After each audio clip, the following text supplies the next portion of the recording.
Here she is. So we are running 5 minutes late, guys. So we will. This one will go on 5 minutes longer. So if Dan is in the waiting room waiting for his slot, Dan will get you 5 minutes after we're meant to. Hello, welcome. How are you? I'm good. Thank you for having me. Yeah, I just came from surfing, so everything hair's wet, but yeah. That's fine. I don't think you can actually really tell. I think So the curtain behind is, creating a halo around you. So you look yeah, great. So tell us, who are you? What do you do? What is Word Tonic? sweet. So my name's Carolyn. I'm 23 years old, and I run a community of young copywriters called Word Tonic. I'm also a copywriter, so I basically write stuff for brands like the ads you see on the side of buses, blogs, emails, that kind of stuff. In a nutshell. Amazing. And I feel like there are so many people who love writing. They do that a lot when they're growing up, but they have absolutely no idea how that manifests in a career. But the reality is, copywriting is, there are words everywhere, and someone's got to write them, like you're saying, on the side of buses, Yeah. on leaflets everywhere. I don't know, name it, you name it, there are words.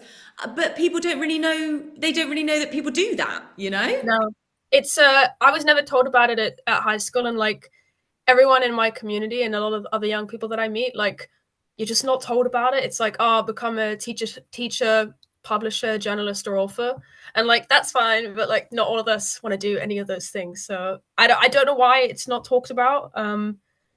I recently did a talk at a school, and yeah, none of them knew that it was like it existed. So there's like a gap there for sure. Absolutely. So just reel off a couple of examples. You've already said a couple, like on the side of a bus is a really memorable one that has stuck in my mind. Where else would you be copywriting? What other stuff would you be writing? I think another really cool one that some people don't realize is, like innocent smoothies bottles or Hmm. like Oatly cartons. You see like funny writing on the side of them, like that's copywriting as well. Like you said, leaflets, even blogs. Some people get them confused with like content writing, but in my world they still fall under the branch of copywriting. All the writing on websites ever, that's also copywriting. The emails you get, even social media stuff. So, the captions you see on Instagram, that like little one line, like someone got paid to write that. So yeah, it's pretty much everywhere. And product packaging. So that was like innocent smoothies, but like toys and stuff like that that tell you how to use the toy and like all those kind of things are all copywriting. You're so right. Like it is everywhere. It's absolutely everywhere. And it's so commonplace that we don't even know that it's there almost. It just Yeah. happens and it just exists. And we're just like, oh, nice. There's some words on this package. No one thinks about who writes the words. Yeah. Um, okay. So let's talk about your own journey. So, how did you get from school through to where you are now? And what were you like at school? Were you always writing? Were you always doing that kind of stuff? Yeah, so like I'd always liked writing. I was always like really bad at like maths, science, like everything that's not writing, I was bad at. So I just took all the like English subjects at school because that was the only thing I was good at. And then wasn't told about copywriting, but I was doing kind of like blogs and social media stuff for this local business, just for free, for fun at like 17. But I didn't know it was copywriting. I was just like doing this random thing that I enjoyed. And I was like, right, I don't know what I'm doing with my life, so I'm just gonna go to uni to kill time because that's what everyone seems to seems to do. Like that's the best option. Like if you don't know what you're doing with your life. So I went to study English at Queen Mary um, during COVID, and I just didn't like it. Like anyone who's at uni, it's great if you like it, but it wasn't for me. And personally, I couldn't afford it, so I had to drop out. Um, but I'm I'm actually really happy that I dropped out, and I think everyone has different journeys and stuff, and there'll be people here that I'm not 100% sure about university, they can't afford it. Like you could still get into marketing without a degree. That's I'm really like passionate about saying that. But yeah, quit uni, found out about copywriting, realized I'd sort of already been doing it my whole life anyway. And like, if there's anyone here that like used to write like silly little magazines when they were little, or even blogs or whatever, like you've kind of already been doing it, just not like in a commercial aspect. So started that, dove straight into freelancing. Yeah, now it's been like I'm so bad. I think I have like dyscalculia or something. It's been like I'm like 5 years now, 5, 6 years, and I'm like in a really happy place in my career. I get to travel for work from the laptop. So yeah, it was kind of like a mixed journey. Oh, amazing. I love that. Okay, and what was like your first ever paid gig as a copywriter? It was for this Dubai agency called Associate. So I found out about them like through networking, and then I applied and I got the gig. And it wasn't great to start off with. It wasn't like the national average. It was a little bit under, but it was like a start. So yeah, I don't regret it. Absolutely. You got to build your portfolio, right? And so Yeah, you've got to start somewhere. yeah, I completely agree. And okay, and then building your network of clients, like you say, you dove straight into freelancing, which is, I think a lot of people will say that that is bold. I mean, admirable, yeah. great thing to do, but it takes a lot of confidence to do that, you know? How did you get the confidence to do it? And then how did you build up that portfolio of clients and make sure that you know, got into a safe area eventually? Yeah. To be really honest, like I went in on LinkedIn and I used my age as like a trump card. I kind of still do it now. It's going to end at some point, isn't it? Let's be honest. But I was like, oh, I'm like 19 years old. I'm 20 years old. I find it really inspiring that you do this. I'll stalk them a bit, and then I'll be like, I'm just starting out in the industry. I don't really know what I'm doing. If you have any advice, I'd love to hear it. No worries if not, though. Usually, everyone would get back to me and be super open to giving me advice. That's how I met my mentor at the time. So I didn't go in like cold pitching like myself to people and being like, oh, I'm a copywriter, like hire me. It was more like the other route of like, let me get to know you and then we become friends.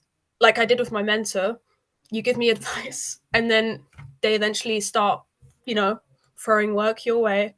And I also made sure to help them back. You might think you can't help people back in networking when you're just starting out, but I don't know, maybe they need someone who's like a designer. You have your friend who's really good at design. You make an intro. Like for me, that's how networking works. And that's opened like so many jobs to me. So that was a big part. And then the portfolio, like right at the start, it was just spec work. And that's totally fine. Like you don't need to get like real jobs at the start. Like you can just pick a brand you really like. I don't know, like Starface, and write up like an ad for them or a blog as if you're really writing for them, and then put that on your portfolio and call it spec work. But yeah, that's fine. That's what I did, and yeah, it got me in. So Absolutely. Well, I mean, you're showing off your skills, and you don't necessarily need to have a paid gig in order to show that you have skills, right? You can, yeah, and also, I'm sure so many of the young people watching will, like you say, already be doing a lot of the writing that they are kind of hoping to do. Why not yeah, put that into a portfolio and show people that? You don't have to keep that to yourself. You can use it as an asset. I also love what you said there about leaning into your age and using that as a superpower. I think that's so like it's so bold, but it makes so much sense, you know, because it really does. It's a marketing tactic. yeah. Because I never really thought about. I keep I even do it now, and I'm like, it will end at some point to me. I can't keep playing that card. But yeah, at the beginning, people think like being young is like, you're less than everybody else. You're not going to be able to like connect with, I don't know, the creative director of like Oatly or whatever on LinkedIn. You probably have a better chance than someone who's like 30 and wants something from them, that's more like baity. So I would definitely lean into it. Talk about your age on LinkedIn, say, I need help, advice. I'm just starting. People, the industry wants to help out. I mean, you guys are doing this event. So Yeah. yeah. We actually had our first speaker of the entire day, Reagan from McCann, was talking about how Gen Z, them being, you know, you guys being so young and having your ear to the ground on what like the zeitgeist is and what's cool and what's interesting. That is such an asset in any industry that is in the communications industry. You guys will know more about what, you know, I guess how to market things effectively because you're so, I guess, kind of always connected with what everyone else is Yeah. doing, a lot more than other generations. So I completely see. I think if someone was to come to me and be like, "I'm a Gen Z, I want to help you because your brand is focused on Gen Z," I'd be like, "Yeah, that Yeah. makes sense. You know, it's logical." But I think so many people would be scared to do that. So what you're saying is, don't be scared. Yeah. 100%. So tell us a bit more about Word Tonic because we've got 5 minutes left or 4 minutes left. Love Tell it. us a bit about Word Tonic. What can, I guess, you have so many helpful resources as well, don't you, for young people who want to get into the space? Yeah, yeah, yeah. So like we're like it's like it's a bad. Everyone says don't do this. It's like Duolingo. That's like the worst thing to say, but it's like a community and online learning platform for young people that want to like get into copywriting, but they want to do it with like people their own age, not like older people.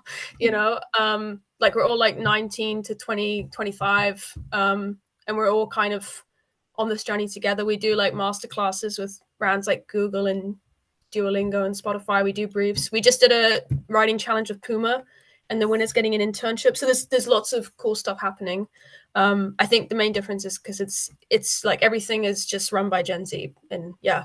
But yeah, we do have resources. We do free events every week.